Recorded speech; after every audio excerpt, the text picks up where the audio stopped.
Tollywood senior నటుడు మోహన్ బాబు తన licensed గన్లను పోలీసులకు అప్పగించారు. 2 రోజుల క్రితం పీఆర్ఓ ద్వారా మోహన్ బాబు తన double barrel gun Chandragiri police స్టేషన్లో అప్పగించారు. మరోవైపు మోహన్ బాబు యూనివర్సిటీ దగ్గర బౌన్సర్లు మీడియాపై దాడి ఘటనలో ట్విస్ట్ నెలకొంది. ఇంతవరకు పోలీసులు నోటీసులు అందించలేదు. జర్నలిస్ట్ సంఘాల ఉద్యమంతో కేసులో పలు సెక్షన్లు మార్పు చేశారు. Mohan Babu college CC camera footage ను పోలీసులు సేకరించారు.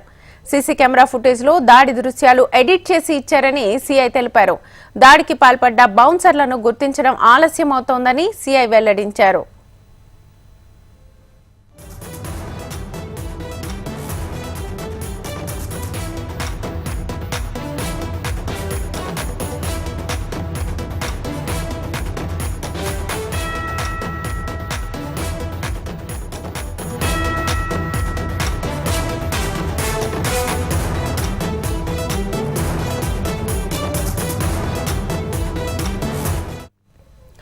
టాలీవుడ్ సీనియర్ నటుడు మోహన్ బాబు తన లైసెన్స్డ్ గన్లను పోలీసులకు అప్పగించారు. 2 రోజుల క్రితం పీఆర్ఓ ద్వారా మోహన్ బాబు తన double barrel gun Chandragiri police స్టేషన్లో అప్పగించారు.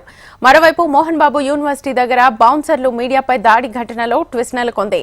ఇంతవరకు పోలీసులు నోటీసులు అందించలేదు. జర్నలిస్ట్ సంఘాల ఉద్యమంతో కేసులో పలు సెక్షన్లు మార్పు చేశారు. Mohan Babu college CC camera footage ను పోలీసులు సేకరించారు. సీసీ కెమెరా ఫుటేజ్ లో దాడి దృశ్యాలు ఎడిట్ చేసి ఇచ్చారని సీఐ తెలిపారు. దాడికి పాల్పడ్డ బౌన్సర్లను గుర్తించడం ఆలస్యమవుతోందని సీఐ వెల్లడించారు.